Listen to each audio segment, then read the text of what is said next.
Hello, I'm James White with Blue Roof Property Management, here to provide you with pro tips so you can run a successful rental business.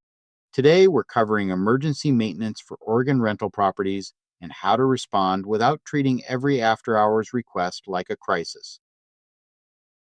A request is not automatically an emergency because it arrives at night or on a weekend. Emergency handling is generally appropriate when waiting could threaten life or safety, create a serious habitability problem, compromise security, cause active damage, or allow the condition to become much worse. Examples include fire or smoke, a suspected gas leak, active flooding, a burst pipe, sewage entering the home, sparking electrical equipment, dangerous loss of heat, an unsecured exterior entrance, or major storm damage.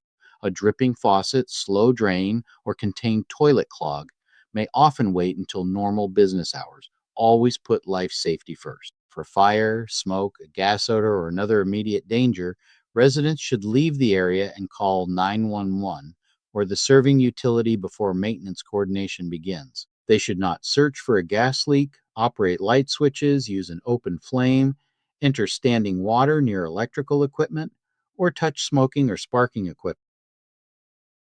Oregon landlords must maintain rental homes in a habitable condition, but there is no universal 48-hour repair deadline for every loss of an essential service. The 48-hour language applies to a specific tenant termination notice situation involving an essential service failure that creates an imminent and serious threat.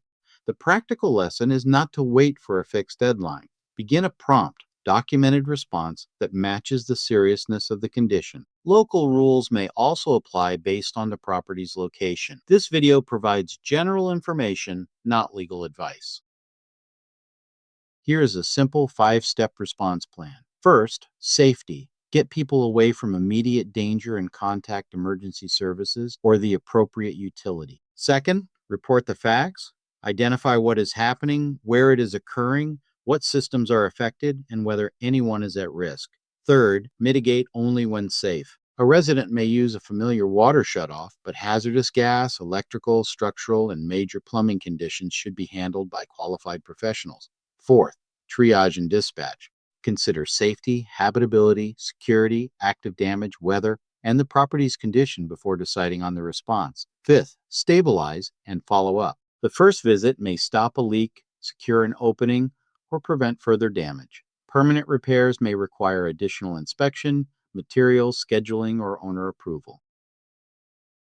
Address the emergency first and determine financial responsibility afterward. Do not automatically charge a resident because a repair happened after hours. Once the condition is stable, document the cause, review the rental agreement, and apply Oregon law based on the evidence. Prevention matters too. Inspect roofs, drainage, trees, plumbing lines, and shutoff valves. Service heating and cooling equipment. Test smoke and carbon monoxide alarms. Keep emergency contacts current. Review insurance coverage and maintain a repair reserve. Blue Roof Property Management's full service plan includes maintenance coordination and 24/7, 365 emergency repair dispatch. Our staffed emergency team triages reports and, when necessary, dispatches an appropriate vendor, so owners do not have to manage late night calls and vendor coordination themselves. Thanks for watching, and remember, fast, safe, and well-documented action is the key to handling rental emergencies the right way. For more details and additional information, read the full blog at blueroofpropertymanagement.com.